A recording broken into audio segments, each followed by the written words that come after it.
E o 7 de setembro foi marcado por celebrações dos 200 anos da independência do Brasil. Manifestações políticas em vários estados com milhares de pessoas ocorreram no Rio de Janeiro, Brasília e em São Paulo. Para analisar esse cenário, vamos conversar a partir de agora com Paulo Kramer, cientista político da Fundação da Liberdade Econômica, a quem agradecemos mais uma vez pela participação e pela colaboração aqui no Jornal da Manhã. Professor, seja bem-vindo. Muito obrigado a todos, bom dia a todos. Vamos lá.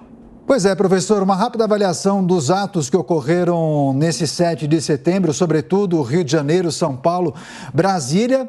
Em Brasília e no Rio, o presidente Bolsonaro fez discursos contundentes, falou em disputa do bem contra o mal, que o futuro e a liberdade estão em jogo, elencou, claro, os feitos do seu governo e criticou as pesquisas eleitorais. Do ponto de vista da disputa eleitoral, da campanha eleitoral, foi um dia estratégico? O senhor entende que os atos e as manifestações irão impactar nos números dessa corrida eleitoral?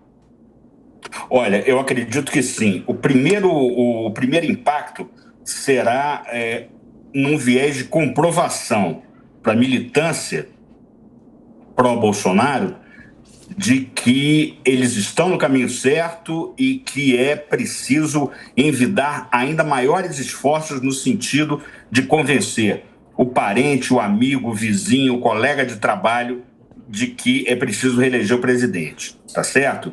Agora, em consequência disso, eu acredito que, apesar de todos os problemas, né, que nós já conhecemos com os institutos de pesquisa,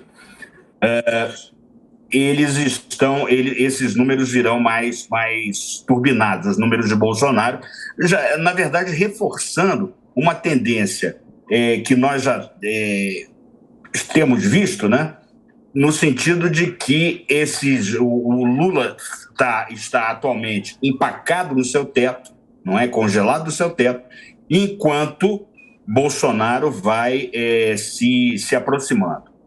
Agora a pergunta é de Roberto Mota. Bom dia, professor.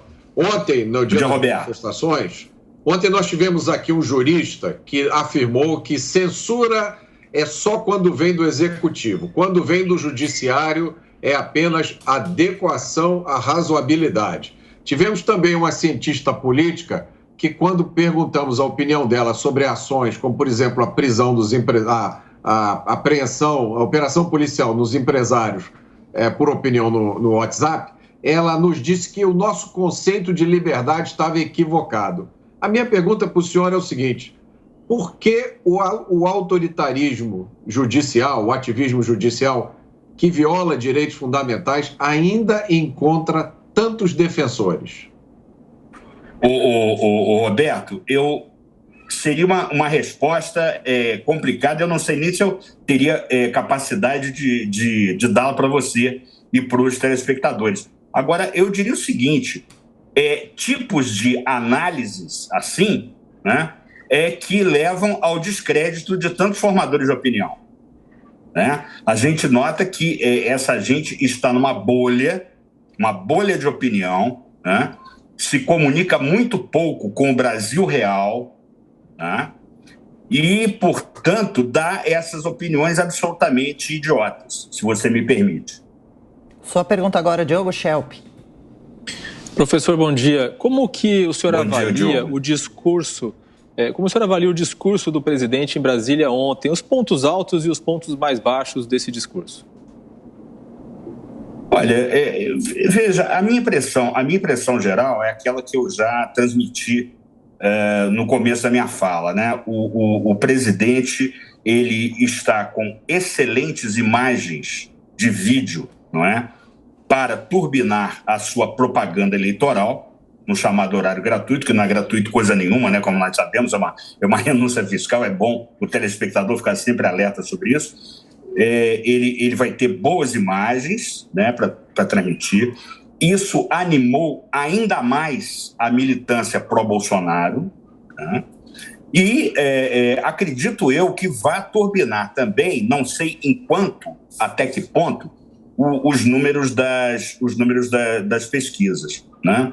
Veja só, a imprensa, a grande imprensa, aquilo que eu chamo de a midiona, né? Ela, como sempre, mimimista, veio com a história de que Bolsonaro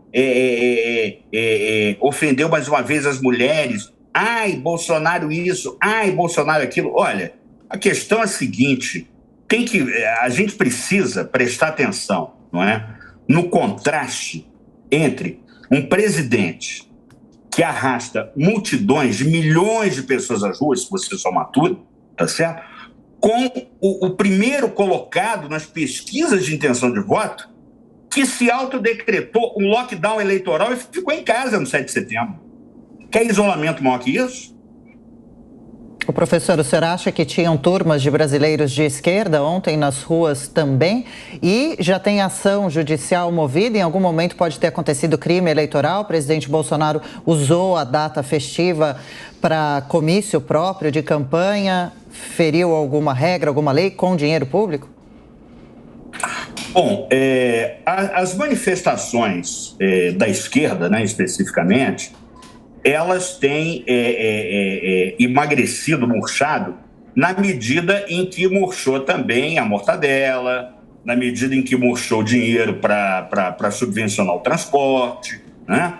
Então, assim, são manifestações minúsculas, né? Em comparação com as manifestações, não só pró-Bolsonaro, mas pelo Dia da Pátria, né? O Roberto falou recentemente, o nosso Roberto Mota falou recentemente, uma coisa muito correta. Não foi, veja só, não foi o Bolsonaro que se apropriou dos símbolos nacionais, né? A esquerda passou a vida toda saindo por aí com bandeirinha vermelha, né? E agora reclama porque outro se apropriou dos símbolos nacionais. Na verdade, como eu disse aqui no programa anterior, no Prós e Contras, com o colega de vocês, o Adalberto Piotto, os símbolos nacionais, eles não são de ninguém porque eles pertencem a todos, pelo menos a todos que se dignem a acolhê-los, né? E quem prefere que a nossa bandeira seja vermelha, que arque com as consequências políticas disso. O cenário político em meio às manifestações e atos de 7 de setembro em destaque nessa entrevista com Paulo Kramer, cientista político da Fundação da Liberdade Econômica, participando e colaborando mais uma vez aqui na Jovem Pan News. Professor, muito obrigado e bom dia. Para vocês também, um bom dia, muito obrigado. Até a próxima.